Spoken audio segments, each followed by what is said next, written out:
I know sometimes you just want to get away and be by yourself. But today we're going to be talking about connection. Why is it important for you to have meaningful relationships with other people? And why is it important for you to have a really meaningful relationship with yourself? Are you ready?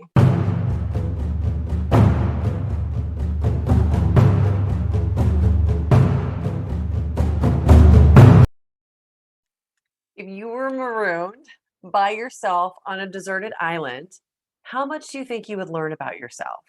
Well, you might learn about how resourceful you are and how strong your survival instinct is.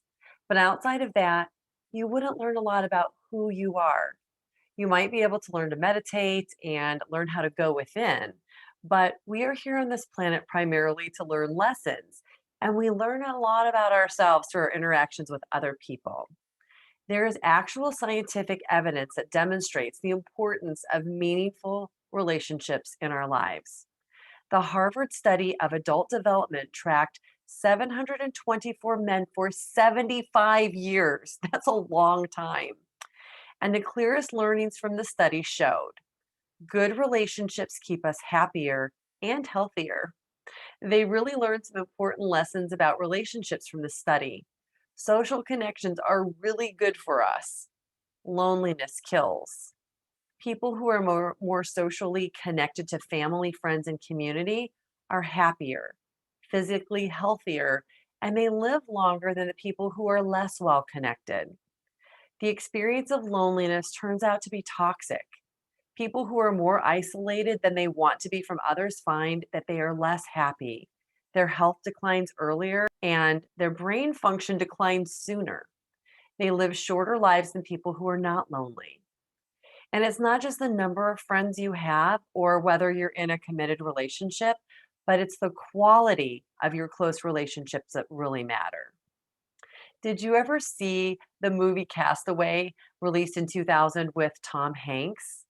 Well, in this movie, Tom Hanks is on a very small plane taking a shipment of FedEx deliveries to a destination, and their airplane gets terribly blown off course and it crashes, and everybody on the plane dies except for him.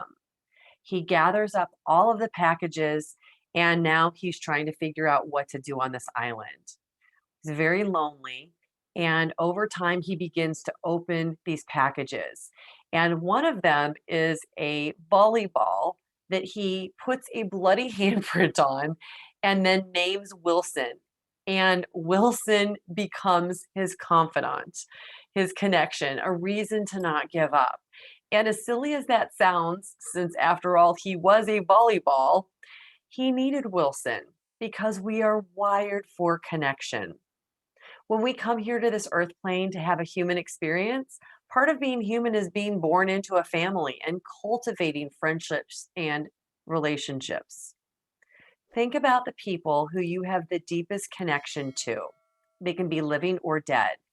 Now, this might not be the longest connection you've had with someone, just the deepest.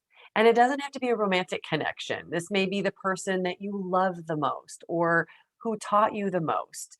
Maybe it was the person who felt you could be the most in your skin and your own self with, the person that you could express your deepest desires, hopes, fears, and dreams with. If you really want to understand the relationships in your life, then I suggest making a chart. Create 5 columns and then enter the people that are in your life into the category that most closely describes them. And some of these people might fit into more than one category. Just pick the best fit. The people that you've loved the most, people that you've had the deepest connection to, or maybe even the deepest conversations with, people that you are most comfortable with in your own skin, people that you've had the most contention or drama with, and then lastly, the people who have been your greatest teachers or inspiration. Write all the people down that you can think of and put them in a category. Put this aside for later so that you can refer back to these people to help understand your connections with them as soulmates. And also in the next module when we begin to talk about free will. You have heard me say before that love is the language of the universe. And I really believe it is a lesson every person on the planet wants to experience. Because by coming here and not feeling the connection to love that we normally have when we're on the other side, we get to experience love as a condition instead of as a constant or a state of being. Love is emotion that binds us to other people and to our parents, our siblings, and our extended family, to our children and our friends. As we learn about and grow in love, we can also project it onto everyone, acquaintances, friends, and foe.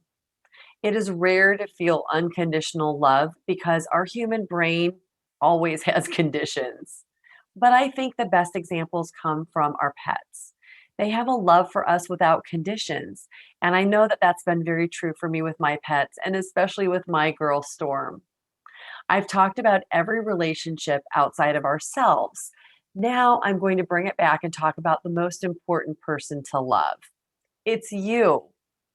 Again, it's you because you can't give what you don't have. Loving yourself is not selfish or narcissistic, it's necessary. On a soul level, we already love ourselves because we understand that we are just an extension of God, who is love. When you love and honor yourself, it is easier to do the same for others. And we're going to expand on this a little bit later in Module 8, Harness Your Superpower for Your Greatest Good.